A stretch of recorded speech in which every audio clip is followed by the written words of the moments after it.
அஸ்ஸலாமு அலைக்கும். Hi everyone, எல்லாரும் எப்படி இருக்கீங்க? நல்லா இருக்கீங்களா? அல்ஹம்துலில்லாஹ், இறைவனுடைய அருளால் நாங்களும் அனைவரும் நலமுடன் உள்ளோம்.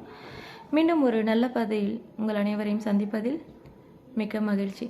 இன்றைக்கி நம்ம என்ன பார்க்க போகிறோம் அப்படின்னா, இந்த பதிவு யாருக்கு ரொம்ப பொருத்தமாக இருக்கும் அப்படின்னா, சில பேர் இருப்பாங்க, ஏதாவது ஒரு விஷயத்தை நினச்சி எப்போதுமே கவலைப்பட்டுக்கிட்டே இருப்பாங்க. இந்த வாழ்க்கையில் அன்றாடம் கிடைக்கக்கூடிய சந்தோஷத்தை கூட அனுபவிக்க அவங்களால முடியாது. ஸோ அந்த மாதிரியான மனுஷங்களாக இருந்தாங்க அப்படின்னா இந்த பதிவு வந்து அவங்களுக்கு ரொம்ப பொருத்தமானதாக இருக்கும். அதாவது இந்த வாழ்க்கை அப்படின்னு எடுத்துக்கிட்டாலே நம்ம எல்லாருக்குமே தெரியும், எனக்கு மட்டும் இல்லை, நம்ம எல்லாருக்குமே தெரியும், ஏதாவது ஒரு பிரச்சனை வந்துக்கிட்டே தான் இருக்கும். ஒரு பிரச்சனை வரும், அது முடிஞ்சிருச்சுன்னா அடுத்த பிரச்சனைகள் வரும். அதுக்கு நம்ம எப்படி முடியும் அப்படின்னா, நம்ம அதை ஒரு பிரச்சனை வந்துருச்சு, ஒரு கஷ்டம் வந்துருச்சுன்னா அதை தீர்க்கிறதுக்கான வழியை நம்ம தேடுவோம், முயற்சி செய்வோம், அது முடிஞ்சு போயிடும். அல்ஹம்துலில்லாஹ் அப்படின்னு அது முடிஞ்சு போயிடும். அதுக்கப்புறம் வேறு ஏதாவது புதுசாக ஒன்று வரும். எல்லாமே சோதனைகள் தானே. அப்போ ஒன்றுக்கு நம்ம முயற்சி எடுப்போம், அது நல்ல விதமாக அந்த பிரச்சனையை வந்து முடிஞ்சு போயிடும். ஆனால் சில நேரங்களில் நம்மளுக்கு சில பேருக்கு ஒரு பிரச்சனைகள் ஏதாவது வரும், அது வந்து நீண்ட காலம் ஒரு முடிவே இல்லாமல் தொடர்ந்துக்கிட்டே இருக்கும். அதை நினச்சி அந்த நபர் வந்து ரொம்பவும் கவலைப்படுவாங்க.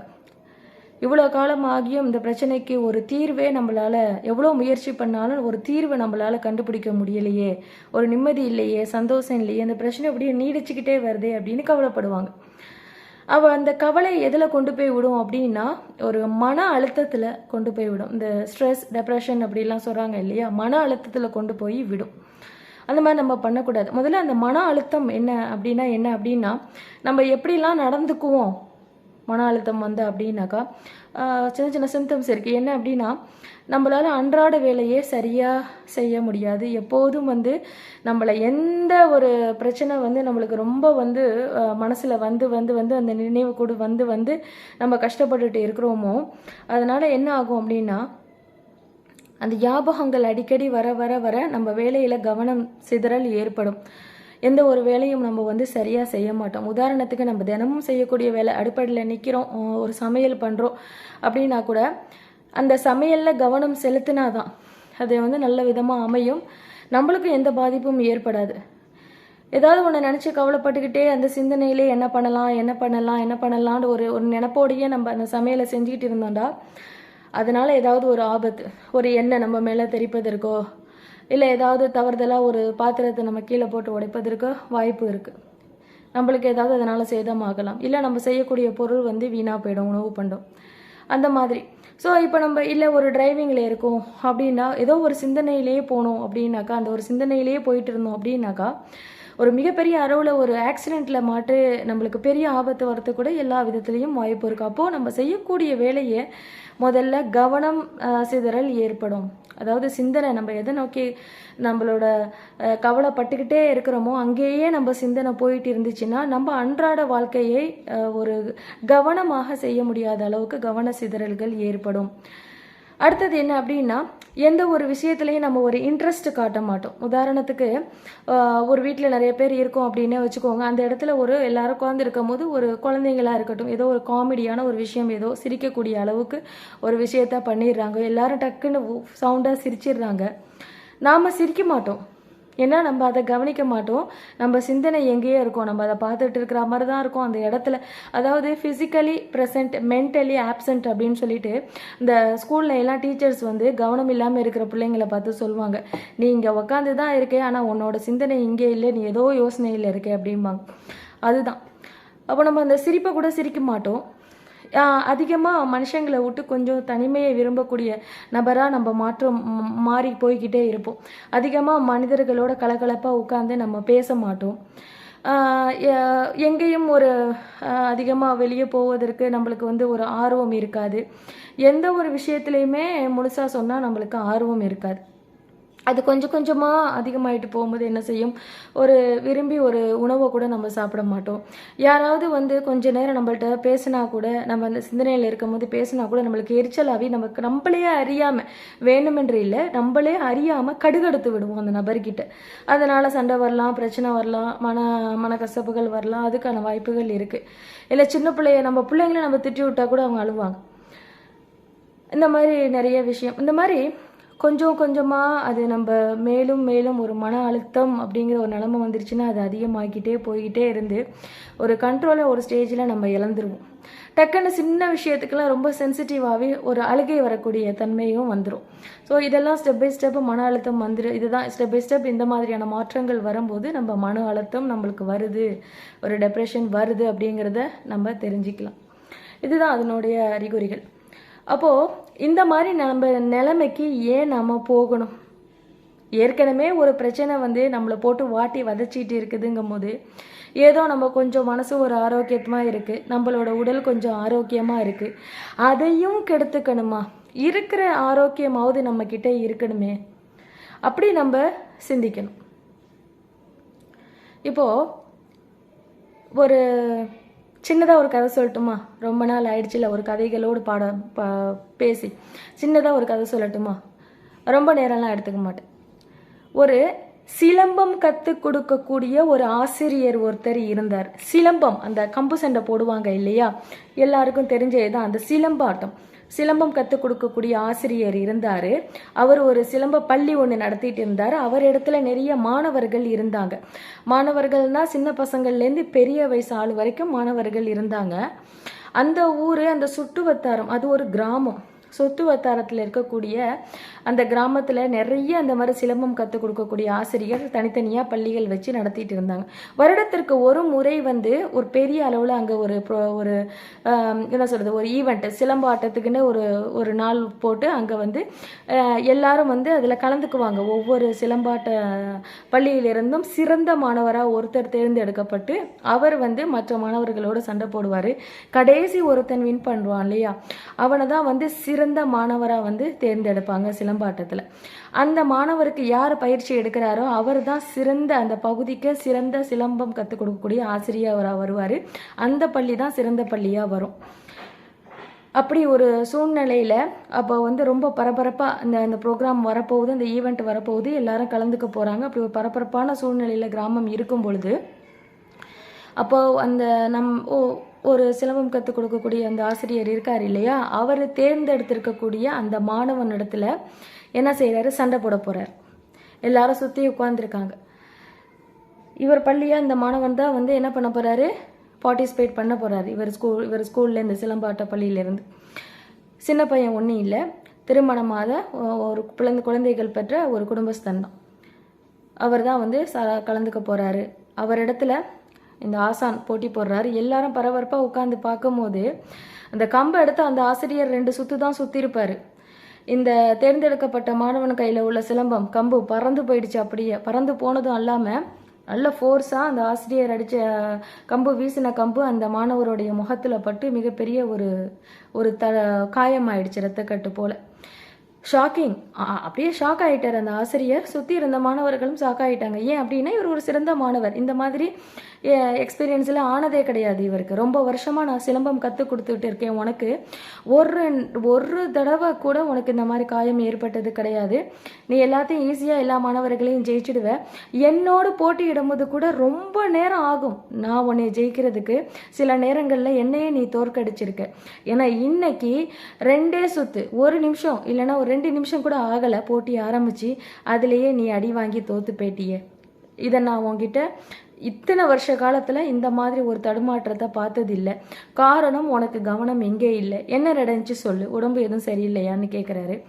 அப்போ அந்த மாணவரான அந்த ஆள் சொல்கிறாரு, இல்லையா சானே, எனக்கு ரொம்ப நாளாக ஒரு பிரச்சனை, அதை போட்டு என் மனசை போட்டு வாட்டி வதச்சிக்கிட்டே இருக்குது. எவ்வளோதோ பிரச்சனைகள் வருது, நம்ம முயற்சி செய்கிறோம், அதிலிருந்து ஒரு தீர்வு கிடைக்கிது. ஆனால் இந்த ஒரு பிரச்சனை பல காலமாக என்னை போட்டு வாட்டி வதைக்குது, என் மனசில் ரொம்ப கவலையை கொடுக்குது. அதை தீர்க்கிறதுக்காக ஒவ்வொரு தடவையும் நான் ஒரு முயற்சி எடுக்கிறேன், எடுக்க இன்னும் பிரச்சனை பெருசாகுது. ஒரு சிக்கலை தீர்க்கிறதுக்காக நான் ஒரு முயற்சி எடுத்தால் மேலும் சிக்கல் ஆகுது. அப்படி தான் நேற்று நான் ஒரு முயற்சி எடுத்தேன் அந்த பிரச்சனையிலேருந்து விடுபட. என்ன ஆச்சு தெரியுமா? இன்னும் கொஞ்சம் பிரச்சனை ஆயிடுச்சு. எனக்கு அதான் மன கஷ்டமாக இருக்குது ரொம்ப. அப்படின்றதோட எனக்கு அதே சிந்தனையாக இருக்குது. எனக்கு இதிலிருந்து நான் வெளியே வரணும், ரொம்ப மனப்போராட்டமாக இருக்குது. இந்த பிரச்சனைக்கு எனக்கு ஒரு தீர்வு கிடைச்சே ஆகணும். அப்படிங்கும்போது ஓ அப்படியா, சரி எவ்வளவு காலமாக இந்த பிரச்சனை நீடிக்குது அப்படின்னா, சில வாரங்களா சில மாதங்களா? அவர் சொல்கிறாரு பல வருடங்களாக நீ முயற்சி பண்ணி அதுக்கு ஒரு முடிவு இல்லையா? ஆமாம், இல்லை. நீ முயற்சி பண்ண அது பிரச்சனை பெருசாகுதா? ஆமாம் ஆசானே, அந்த மாதிரி தான் ஆகிட்டு போகுது. அப்படிங்கும்போது அப்போ அவர் சொல்கிறாரு, சரி உன் பிரச்சனைக்கு என்கிட்ட தீர்வு இருக்குங்கிறார். இவர் அப்படியே பார்க்குறாரு. நான் என் பிரச்சனைன்னு தான் சொன்னேன், ஆனால் என்ன பிரச்சனைன்னு உங்கள்கிட்ட நான் தெளிவாக சொல்லலையே, அதுக்கடையில் உங்ககிட்ட தீர்வு இருக்குதுன்னு நீங்கள் எப்படி சொல்கிறீங்க அப்படின்னு கேட்குறாரு தன்னோட ஆசிரியர்கிட்ட. அவர் சொல்கிறாரு, நான் தான் சொல்கிறேன்ல என்கிட்ட உன் பிரச்சனைக்கு தீர்வு இருக்குதுண்டு, ஆனால் உடனே அந்த தீர்வை நான் சொல்ல மாட்டேன். எனக்கு ஒரு முக்கியமான வேலை இருக்குது, நான் இப்போவே கிளம்புறேன். ஒரு 3 நாளைக்கு நான் வளர்க்குறேன்ல கோழிகள், அந்த கோழியெல்லாம் நீ கொண்டுட்டு போய் உன் வீட்டில் வச்சு பாதுகாப்பாக நீ வளர்க்கணும். அந்த 3 நாள் பாதுகாப்பாக நீ வளர்த்துட்டீன்னா 4வது நாள் நான் என் கோழியெல்லாம் வாங்கிக்குவேன்ல, அப்போ நான் உனக்கு தீர்வு சொல்கிறேன்னுட்டு திரும்பி பார்க்காம நடந்து போயிட்டாரு. என்ன, நானே ஏற்கனவே பல பிரச்சனையில் இருக்கிறேங்கிற இவர் கோழியை வளர்க்க சொல்லிட்டு போகிறாருன்னு இவருக்கு ரொம்ப குழப்பமும் எரிச்சலும். ஆசான் சொல்லையும் தட்ட முடியல. உடனே என்ன பண்ணிட்டாரு, விருண்டு இவர் வீட்டுக்கு கிளம்பி போயிட்டார். போயிட்டு அந்த ஆசான் வீட்டிலேருந்து இவருக்கு கோழியெல்லாம் கூடையில் அடைச்சி கூடையாக சேருது. சேரும்போது பின்னாடியே ஆசானும் வராரு. இங்கே பார், கோழிகள் எல்லாம் நான் கொண்டு வந்துட்டேன், பத்திரமா நீ இந்த கோழியை வளர்க்கணும். நம்ம ஊரில் எக்கச்சக்கமான கீரி பிள்ளைகள் இருக்குது, தெரியும் இல்லையா? ஒரு கீரி பிள்ளைக்கு கூட என்னோட கோழியை நீ பலி கொடுத்துடக்கூடாது. என் கோழிகளுக்கு ஒரு பாதிப்பும் வரக்கூடாது. என் கோழி எல்லாத்தையும், ஒவ்வொரு கோழியையும் எனக்கு அடையாளம் நல்லா தெரியும். ஏதாவது ஒரு கீரிப்பில் கோழிகளை அடித்து தின்னுடுச்சு அப்படின்னு சொல்லிட்டு எனக்கு பயந்துக்கிட்டு வேற ஒரு கோழியை நீ வாங்கி வச்சா கூட நான் கண்டுபிடிச்சிடுவேன் அது என் கோழி இல்லைண்டு. நீ இந்த மாதிரி தப்பெல்லாம் பண்ணக்கூடாது, நீ ரொம்ப உண்மையாக இருக்கணும். அதே சமயத்தில் இந்த கோழிக்கு எந்த பாதிப்பும் கீரிப்பிள்ளையால் வரக்கூடாது. இதை நீ கவனமாக பார்த்துக்கோ. 3 நாளில் என் கோழிகள் முட்டை போட்டுச்சுன்னா அந்த முட்டையை நீ எடுத்துக்க, அது உனக்கு தான்ட்டு கிடக்கிடன்னு நடந்து போயிட்டாரு. இந்த ஆளு ஏற்கனவே மன கஷ்டத்தில் இருக்கார். இவர் இவ்வளோ பாதுகாப்பு கொடுத்து இதை பார்த்துக்கணுமான்னு இவருக்கு எரிச்சல் தாங்க முடியல. உடனே என்ன செஞ்சார், தன்னோட கொல்லை கதவை திறந்து பார்த்தா அது ஒரு பெரிய கொல்லை. அவ்வளோ அடசெல்லாம் மரம் செடி கொடிகள்லாம் அடைஞ்சிருக்கு. உடனே என்ன செஞ்சார், வெளியில் போய் தன்னோட நண்பர்கள் சில பேரை கூட்டிகிட்டு கொள்ளையெல்லாம் சுத்தம் செஞ்சார். அதில் பல மணி நேரம் போயிடுச்சு. அதன் பின்னாடி என்ன செஞ்சார், வெளியில் போயிட்டு அந்த கூண்டு அடிப்பதற்காக நிறைய பொருட்களை வாங்கிட்டு இந்த அந்த கம்பிகள்லாம் வச்சு நல்ல செக்யூர்டாக பாதுகாப்பாக நல்ல பெரிய கூண்டு, நிறைய கோழிகள் இருக்குது, 30-40 கோழிகளுக்கு மேலே இருக்குது. நல்ல பாதுகாப்பாக செக்யூர்டாக இருக்கிற மாதிரி கம்பெல்லாம் வச்சு ஒரு பெரிய கூடை ரெடி பண்ணிட்டாரு. அன்றைய நாளே போயிடுச்சு வேர்த்து விறுவிறுக்க. இடையில ஒரு தண்ணீர் கொடுக்க கூட அவர் வரலை. கடைசியில் அந்த கோழியெல்லாம் கொண்டு கூண்டில் விட்டுட்டு அதற்கு ஆகாரம் தண்ணியும் வச்சுட்டு அதை லாக் பண்ணிவிட்டு எல்லா வேலையும் முடிச்சாச்சு. அப்போ தான் எல்லாரும் வெளியே வந்து பார்த்தா அந்த கோழி கூடைகள் வைக்கப்பட்டிருந்த வீட்டினுடைய பகுதிகள் எல்லாம் நாசமாயிருக்கு. அதையும் சுத்தம் செஞ்சாங்க. நேரம் ஓடிடுச்சு. நண்பர்கள் விடைபெற்று வீட்டுக்கு போயிட்டாங்க. இவரும் குடும்பத்தோடு சாப்பிட்டுட்டு தூங்கிட்டாரு. அன்றைய இரவு கழிஞ்சிருச்சு. மறுநாள் ஒரு முழு நாள் பார்த்துக்கணும், மொத்தம் 3 நாள் பார்த்துக்கணும். மறுநாள் அதிகாலையிலேயே சேவல் கூவுது பட்டப்படன். இடையில இரவுல கோழி கத்துது. திடீர்னு பயந்து போய் அலறி அடிச்சு ஓடியாந்து கீரிப்பிள்ளை தான் வந்துருச்சோன்னு கதவை திறந்து டார்ச் லைட் அடிச்சு பார்க்குறாரு. பார்க்கும் பொழுது எந்த பாதிப்பும் இல்லை. அவருக்கு மனசுல அந்த பயம்தான். உடனே கதவை சாத்திட்டு போயிட்டாரு. இப்படியா 2-3 தடவை இரவுல பார்க்குறாரு. அதற்கு பின்னாடி சேவல் அதிகாலையில் கூவுது. படப்படன் எழுந்திரிச்சு ஒன்று எண்ணி பார்க்குறாரு. சேவல் எல்லாம் அங்கே எங்கேயே ஓடுது, நகருது, ஒரே இடத்துல நிற்குமா? ரொம்ப கஷ்டப்பட்டு எண்ணி பார்த்து கரெக்டாக இருக்கு அப்படின்னு சொல்லி திருப்தி. ஃபுல்லாக செக் பண்ணுறாரு. கம்பி எல்லாம் எங்கன்னா துவாரம் இருக்குதா, ஏதாவது கட்டா இருக்கா, கீரிப்பில் ஏதாவது ட்ரை பண்ணி கடிச்சிருக்கா அப்படின்னுட்டு, இல்லை கோழிகள் எதையாவது கடிச்சிட்டு விட்டுட்டு போயிருக்கா, காயம் இருக்கா, இவ்வளோதையும் பார்க்குறாரு. பார்த்துட்டு அதுக்கப்புறம் அந்த இடத்த சுத்தம் செஞ்சு அதுக்கு ஆகாரம் தண்ணீர் வச்சு அதுக்கப்புறம் அவரோட பணியை அவர் ஆரம்பிக்கிறாரு. அவருக்கு சொந்தமாக ஒரு நிலம் ஒன்று இருக்குது. அந்த நிலத்தில் அவர் விவசாயம் செய்கிறார். அதுதான் அவரோட வேலை. வேறு ஒரு இடத்துல அவர் வேலை செய்யலை. அதனால தான் அவரால் தன்னை விரும்பின நேரத்துக்கு தன்னோட வயலுக்கு போய், இவர் தான் ஓனர் இல்லையா, முதலாளியாகவே இருக்கார். தன்னோட சொந்த நிலம், அந்த விவசாய நிலத்தையே போயிட்டு தான் நினச்ச நேரத்துக்கு போய் வேலை செஞ்சுட்டு வருவார். மிச்ச நேரத்தில் இந்த சிலம்பாட்டம் கற்றுக்கவும் போவார். இதுதான் அவரோட பணி. இன்னைக்கு எக்ஸ்ட்ராவாக அந்த கோழியை பார்த்துக்க வேண்டியது. அப்போது ஒரு நாள் கடகடன்னு வேலையை முடிச்சுட்டு வர்றாரு. வந்து கோழியில் வந்து சாயங்காலம் பார்க்குறாரு. அப்போ தான் எல்லாம் பத்திரமா இருக்குது. அதை மறுபடியும் அதை பராமரிக்கிறார். கோழிகள் முட்டை போட்டதை எடுத்து வச்சுக்கிறார், தனியாக எடுத்து வச்சுக்கிறார். அதுக்கப்புறம் மறுபடியும் அந்த சிலம்பாட்ட பள்ளிக்கும் போயாகணுமே. ஆசான் இல்லை என்னாலும் மற்ற மாணவர்கள் வருவார். அவர்களை இவர் கவனிச்சிக்க வேண்டும். இவருக்கு அந்த பொறுப்பும் கொடுக்கப்பட்டிருக்கு. அங்கேயும் போய் கவனிக்கிறார். திரும்பி வீடு திரும்புகிறார். இடையில வந்து வந்து கோழிகளை பார்த்துக்கிறாரு. இரவு திரும்புகிறாரு. கரெக்டாக இருக்குது நேரம். அவரால் ஒரு உடம்பு வந்து முன்னே விட பல மடங்கு அவருக்கு வந்து ரொம்ப டயர்ட் ஆகுது, அதிகமாக வேர்க்குது. அப்போது அவருக்கு என்ன சொல்கிறதுனா ஃப்ரீயாகவே இல்லை, ரொம்ப பிஸியாக இருக்கார் தூங்குகிற நேரத்தை விட. அந்த 3 நாட்கள் கழிந்தது. எந்த கோழிக்கும் எந்த பாதிப்புமே ஏற்படலை. நல்ல பாதுகாப்பாக இருக்குது. 4வது நாள் ஆசான் வந்துட்டார். காலையிலேயே வந்து வீட்டு கதவை தட்டுறார். தட்டுட்டு விறுவிறுன்னு உள்ளார வந்தவர் இவர் ஆசானை வரவேற்கிறாரு. அந்த ஆசான் வந்து வராரு. வந்து கொள்ள கதவை திறந்து பார்த்தா, ஆடாடா என்ன அருமையான ஒரு கூண்டை நீ வந்து ரெடி பண்ணியிருக்கேன். நான் என் வீட்டில் செஞ்சு வச்சுருக்கிற கூட ரொம்ப சிறப்பாக இருக்கே. இடம் சுத்தமாக இருக்குது. கோழிகள் எல்லாம் எந்த பாதிப்பும் இல்லாமல் நல்லா சுறுசுறுப்பாக இருக்கே. முட்டைகள் எல்லாம் எடுத்துட்டியா அப்படிங்கிறார். ஓ எடுத்துட்டேன். அந்த முட்டைகள் எல்லாம் உனக்கு தான், நீ பார்த்துக்கிட்ட இல்லை, அது உனக்கு தான். நான் என் கோழியெல்லாம் எடுத்துக்கிட்டு போகிறேன்ட்டு கடகடன்னு ஆளுங்களை வர சொல்கிறாரு. 2-3 பேர் வராங்க, கோடையை எடுத்துகிட்டு வராங்க, கோழியை உள்ளே வைக்கிறாங்க. கடகடன்னு கிளம்பி போயிட்டாங்க. ஆசான் போயிட்டு வரேன்னு கிளம்புறாரு. இவனுக்கு ஒன்றும் புரியல. ஆசான் நில்லுங்க, என்னப்பா என்னோட பிரச்சனைக்கு தீர்வு சொல்கிறேன்னு சொன்னீங்கல்ல, 3 நாள் கோழியை பார்த்துக்கிட்டா தீர்வு சொல்கிறேன்ட்டு நான் பத்திரமா பார்த்துக்கிட்டேன், எந்த பாதிப்பும் இல்லாமல். என் பல நாள் கஷ்டத்தை போக்கி கொடுங்களேன் அப்படின்ட்டு. அதான் போயிடுச்சப்பா உன்னை விட்டு அப்படின்னு. போயிடுச்சா? ஆமாம், உன் மனக்குழப்பம், உன்னோட தடுமாற்றம், உன்னோட மன அழுத்தம், கவலை எல்லாமே போயிடுச்சப்பா அப்படின்றது அவன் அப்படியே முழிக்கிறான். எங்கே போணுச்சு? 3 நாள் இருந்ததா அதெல்லாம் நீ சொல்லு அப்படின்றத அவர் அப்போ தான் சிந்திக்கிறார். இந்த 3 நாள் கடுமையான உழைப்பை மேற்கொண்டார்.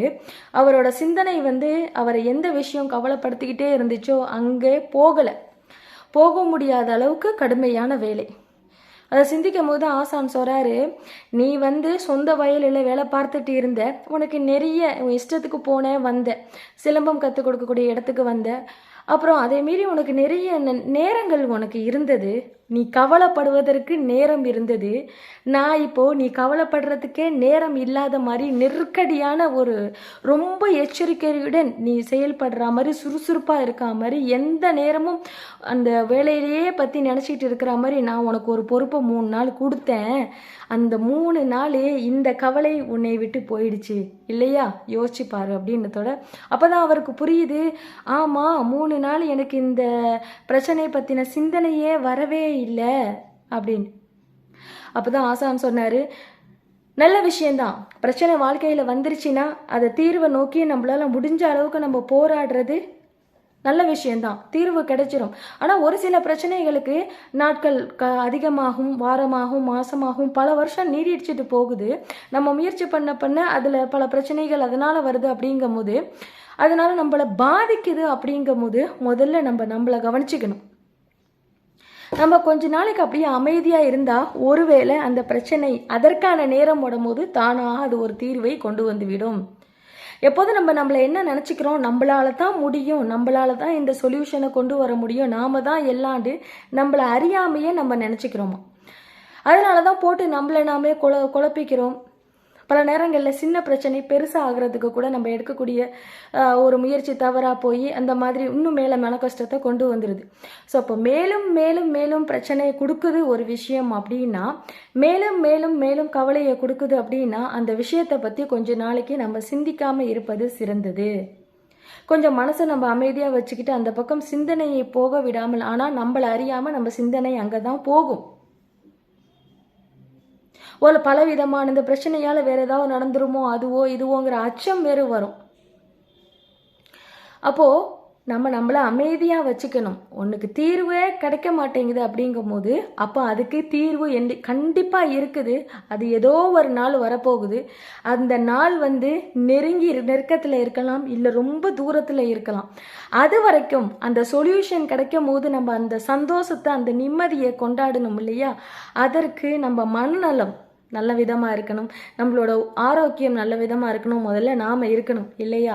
ஸோ அப்போ நம்ம ரொம்ப கஷ்டம் கொடுக்குற விஷயமா இருந்தால் அதை கொஞ்ச நாளைக்கு அதை பற்றின சிந்தனையை கொஞ்சம் விட்டுடுறது சிறந்தது. கவலைப்படாமல் இருப்பது. முயற்சி செஞ்சால் கொஞ்சம் கொஞ்சம் ஏதாவது சரியான வழியில் முயற்சி செய்யலாம். ரொம்ப டீப்பாக கவலைப்பட்டுட்டு போனால் அது நம்மளை பல விதத்தில் பாதிக்கும். அதாவது அதே சிந்தனையில் இருப்பது தவறு. அதனால் பல விதமான, நான் ஆரம்பத்தில் சொன்ன மாதிரி தடுமாற்றங்கள் வரும், யாராவது பேசினா எரிச்சல் வரும், தூக்கம் இல்லாமல் போகும், உடல் ஆரோக்கியம், மன ஆரோக்கியம் போயிடுச்சுன்னா கொஞ்சம் கொஞ்சமாக நம்ம என்ன பண்ணுவோம், உடல் ஆரோக்கியமும் போயிடும் நம்மளை விட்டு. நம்ம சிந்திச்சுட்டே இருக்கிறதுனால பல வகையில் பாதிப்படைஞ்சு உடல் ஆரோக்கியமும் போயிடும்.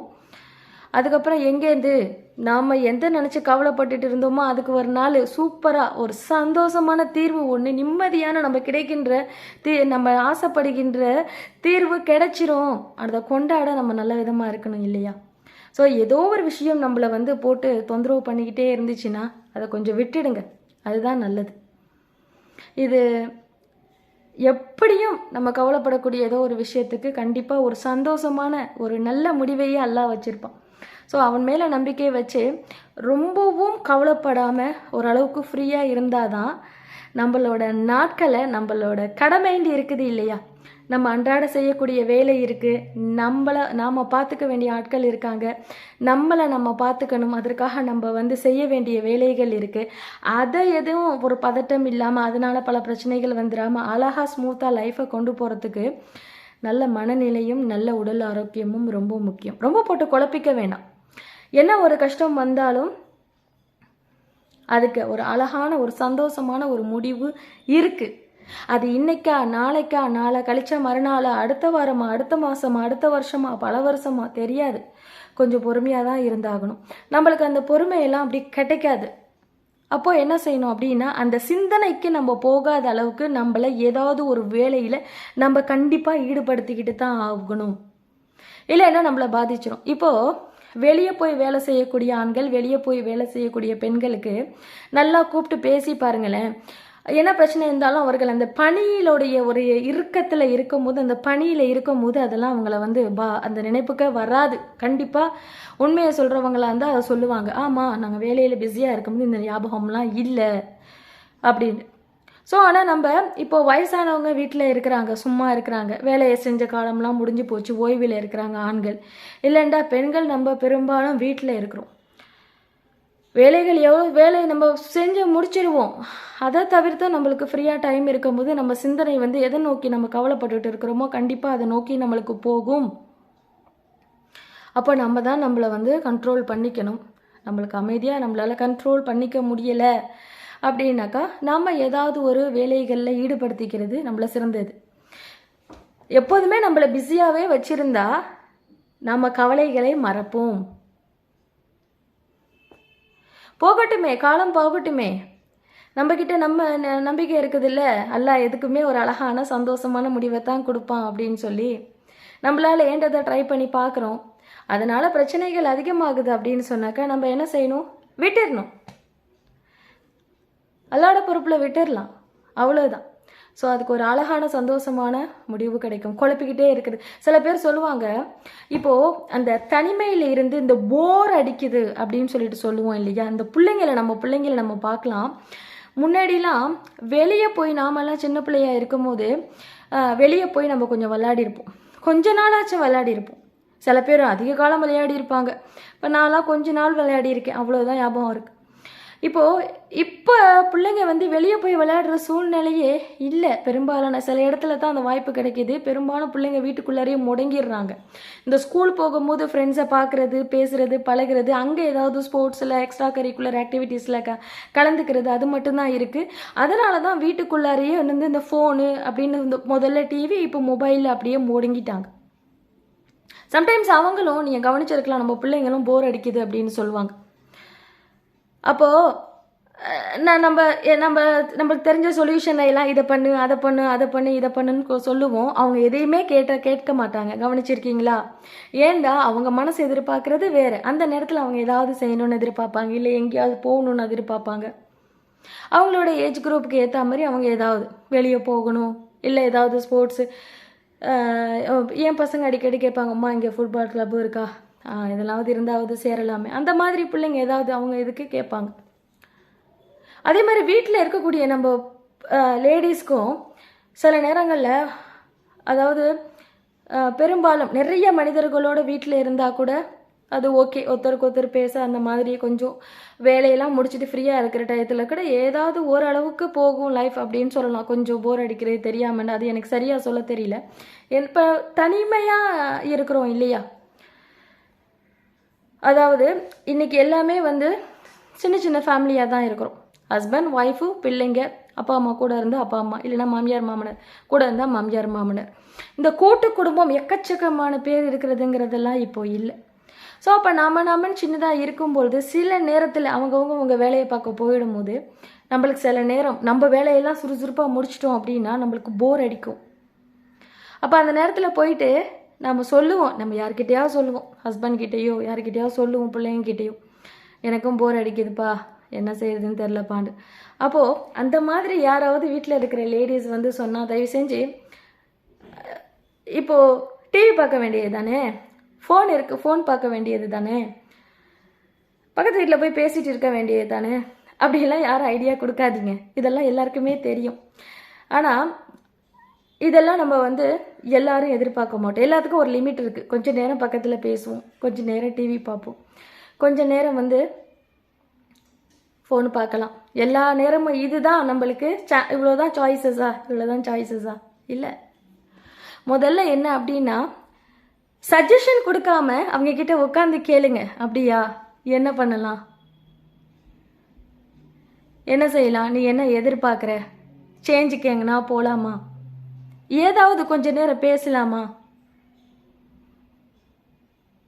இந்த மாதிரி ஒரு உட்காந்து பேசுகிறத ஒருத்தவங்க ஒரு ஸ்ட்ரெஸ் ஆகுறாங்க, டெப்ரெஷனில் இருக்கிறாங்கங்கும் போது அந்த மனிதர் வந்து முதல்ல எதிர்பார்க்குறது, ஒரு சிரமத்தில் இருந்தாலும் சரிதான், நாம் பேசுகிறத, நம்ம வருத்தத்தை சொல்கிறத கேட்கணும் அப்படின்னு தான் எதிர்பார்ப்பாங்க.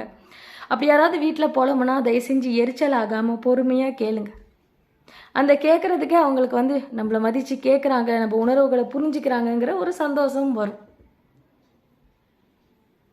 பெரும்பாலும் வீட்டில் புலம்புறது பிள்ளைங்களுக்கு அடுத்தபடியாக லேடிஸ் தான். ஸோ அப்படி புலம்புனா தயவு செஞ்சு காது கொடுத்து வீட்டில் இருக்கிறவங்க யார்கிட்ட புலம்புறாங்களோ, அது யாராக இருந்தாலும், கணவராக இருந்தாலும், யாராக இருந்தாலும் தயவு செஞ்சு கேளுங்க. அது வந்து ஒரு மன நிம்மதியாக சந்தோஷத்தை அவங்களுக்கு கொடுக்கும். சாய்ஸஸை நீங்கள் கொடுக்காம அவங்கக்கிட்ட என்ன பண்ணலான்னு கேளுங்க. ஏதாவது சொல்லுவாங்க. இங்கே பெரும்பாலும் என்ன அப்படின்னாக்கா, சாய்ஸஸ் வந்து கம்மியாக தான் இருக்குது, ரொம்ப கம்மியாக தான் இருக்குது. ஸோ நம்ம அதனால் என்ன அப்படின்னா, நம்மளை பிஸியாக வச்சுக்கிற மாதிரி ஏதாவது ஒரு வேலையில் நம்மளை ஈடுபடுத்திக்கணும்.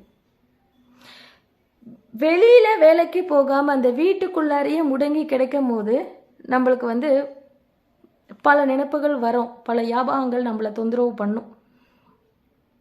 ஏதாவது ஒரு பல நினைவுகளுக்கு போகும். நான் தனியாக உட்காந்துருக்கும் போது எனக்கும் ஏதாவது பழைய நினைப்புகள் வரும். சில நேரத்தில் நம்ம ஃபேமிலியில் நம்மளை விட்டு பல பேர் வந்து ரொம்ப பாசமானவங்க நிறைய பேர் மௌத்தாகியிருப்பாங்க. சில நேரத்தில் அவங்க ஞாபகங்கள் வரக்கூட நம்ம ரொம்ப பாதிப்போம். இல்லை நம்ம குடும்பத்தில் யாராவது ஏதாவது ஒரு சுச்சுவேஷனில் மாற்றி கஷ்டத்தில் இருப்பாங்க, நம்ம அவங்கள பற்றி அவங்களுக்கு ஒரு ரிலீஃப் வராது, அப்படி யோசிச்சுட்டு இருப்போம். இல்லை சில நேரத்தில் நம்மளுக்கு ஏதாவது ஒரு பெரிய கஷ்டம் இருக்கும், இதுலேருந்து நம்ம இன்றைக்கி வீடுபட போகிறோம், அதை பற்றி நம்ம யோசிச்சுட்டு இருப்போம். ஏதோ ஒன்று அமைதியாக இருக்கும் போது, தனிமையாக இருக்கும் போது வந்து மோதும். அப்போ அதிலிருந்து நம்ம எல்லாமே செய்வோம், தொழுவோம். முஸ்லீம்ஸ் அப்படின்னு பார்த்தா நம்ம வந்து மனசு அமைதியாக வச்சுக்கிறதுக்கு தொழுகை வந்து மிகப்பெரிய விஷயம். அல்லாஹ்வை வணங்கும் போது அந்த நேரத்தில் நம்மளுக்கு ஒரு மன அமைதி கண்டிப்பாக கிடைக்கும். அதே மாதிரி குரான்களை படிக்கும் போதும் கிடைக்கும். இதெல்லாம் வந்து நம்மளுடைய இபாதத்துக்கள். அதையும் தவிர்த்து இந்த இபாதத்துக்கள், அது கடமை நம்ம செய்கிறோம், இபாதத்துக்கள், அதில் நம்மளுக்கு மன நிம்மதி கிடைக்குது. அதையும் தவிர்த்து வேறு விஷயம் அப்படின்னா வெளியில் ஒரு வாக் போயிட்டு வர்றது, மற்றவங்கள்ட்ட போய் பேசுங்க. அதுக்கப்புறம் வந்து இந்த யோகா பண்ணுங்க அப்படிம்பாங்க. யோகா அப்படிங்கிறப்ப சொல்லும் போது யோகா ஒரு நல்ல விஷயம் தெரியுமா? அதில் இருக்கக்கூடிய பயிற்சி வந்து இந்த பெரும்பாலும் இந்த மூச்சு பயிற்சியே எடுத்துக்கிட்டால் கூட அது உடலுக்கு வந்து ரொம்ப ஆரோக்கியத்தை தருது. அதுக்கு வந்து இன்னைக்கு மத சாயம் பூசுகிறாங்க. தயவு செஞ்சு யோகாவுக்கு மத சாயம் பூசாதீங்க. அது எல்லா மனிதர்களாலும் அந்த உடல் ஆரோக்கியத்துக்காக செய்யப்படுறது, மனசுக்கு அமைதி கிடைக்க ஒரு உடல் ஆரோக்கியத்துக்கு செய்யப்படுறது. அதற்கு வந்து எல்லாருமே பண்ணலாம். நம்ம எப்படி பண்ணுறோங்கிறது தான் அங்கே விஷயம். ஸோ இது எல்லாமும் செஞ்சாலும் நம்மளுக்கு சில நேரங்களில் எண்ணங்கள் தாக்கும், நினைவுகள் தாக்கும், குழப்பங்கள் வரும், மன அழுத்தங்கள் வரும் ஏதாவது ஒரு சூழ்நிலையில்.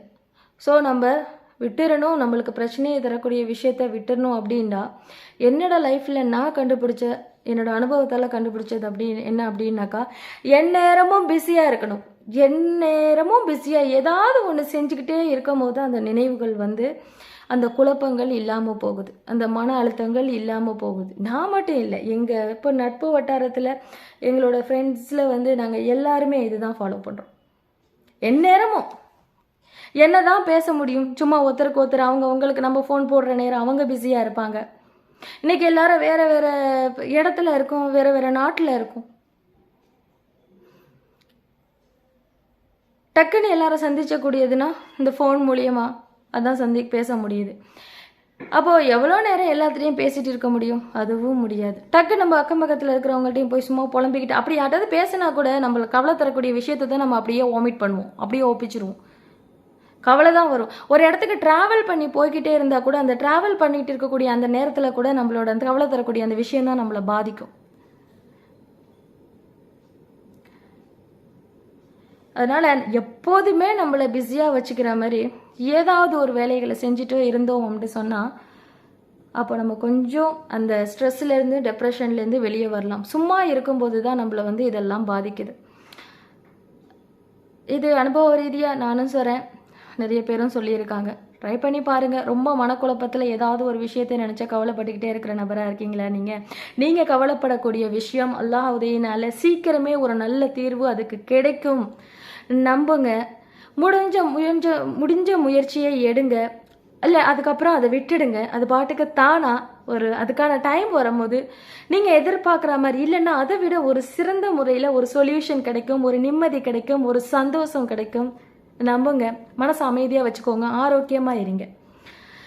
இந்த நிமிஷம், இந்த செகண்ட் இப்போ நம்ம பேசிகிட்டு இருக்கோம், இப்போ நம்ம வாழ்ந்துட்டு இருக்கிறோம், இதுதான் உண்மை. பாஸ்ட்டுக்கு நம்மளால் இதுக்கு மேலே போக முடியாது, கடந்து முடிஞ்சிருச்சு, நம்மளால் மாற்ற முடியாது.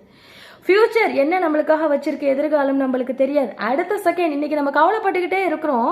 இப்போ நம்ம யாரையோ நினச்சி கவலைப்படுறோம், இல்லை ஏதோ ஒரு விஷயத்த நினச்சி பிரச்சனையை நினச்சி கவலைப்படுறோன்னு வச்சுக்கலாம். பின்னாடி அதுக்கு ஒரு சொல்யூஷன் வந்துடும். அந்த காலத்தில் அதுக்கு தீர்வு கிடைச்சி இருக்கக்கூடிய காலத்தில் நாம் இருப்போமா? நம்மளுக்கு அடுத்த நொடி நம்மளுக்கு தெரியாது நம்ம இருப்போமான்னு.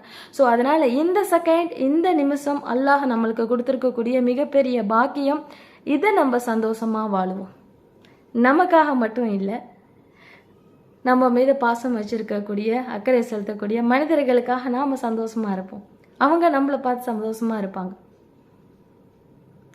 அதிகம் துவாக்கள் செஞ்சுட்டு ஓரளவுக்கு மேலே அல்லாஹ்வுடைய பொறுப்பில் எல்லாத்தையும் விட்டுடுங்க. அவ்வளோதான். ரொம்ப போட்டு குழப்பிக்க வேண்டாம். எல்லா பிரச்சனைக்கும் ஒரு தீர்வு இருக்குது. அதற்கான டைம் வரும்போது சூப்பராக ஒரு சந்தோஷமான ஒரு சொல்யூஷன் கிடைக்கும், நிம்மதி கிடைக்கும், சந்தோஷம் கிடைக்கும், எல்லாமே கிடைக்கும். ஸோ பிஸியாகவே இருப்போம். அது ஒரு ப்ராக்டிக்கலாக ட்ரை பண்ணி ஒரு நல்ல ஒரு ரிசல்ட்டை கொடுக்குது. ஏதாவது ஒரு வேலையில் நம்மளை ஈடுபடுத்திக்கிறது சிறந்தது. இன்ஷா அல்லாஹ் மீண்டும் ஒரு நல்ல பதிவில் சந்திக்கலாம். இது வரைக்கும் எனக்கு சப்போர்ட் பண்ணிகிட்டு இருக்கிற எல்லாத்துக்கும் ரொம்ப நன்றி. யாராவது இது வரைக்கும் என்னோடய சேனலை சப்ஸ்கிரைப் பண்ணாமல் பார்த்துட்டு இருந்தீங்கன்னா ஹோம்மேக்கர் நஃபிலா சேனலை சப்ஸ்கிரைப் பண்ணுங்கள், லைக் பண்ணுங்கள், ஷேர் பண்ணுங்கள், கமெண்ட் பண்ணுங்கள். இன்ஷா அல்லாஹ் மீண்டும் சந்திப்போம். அஸ்ஸலாமு அலைக்கும் வரஹ்மத்துல்லாஹி வபரகாத்துஹு.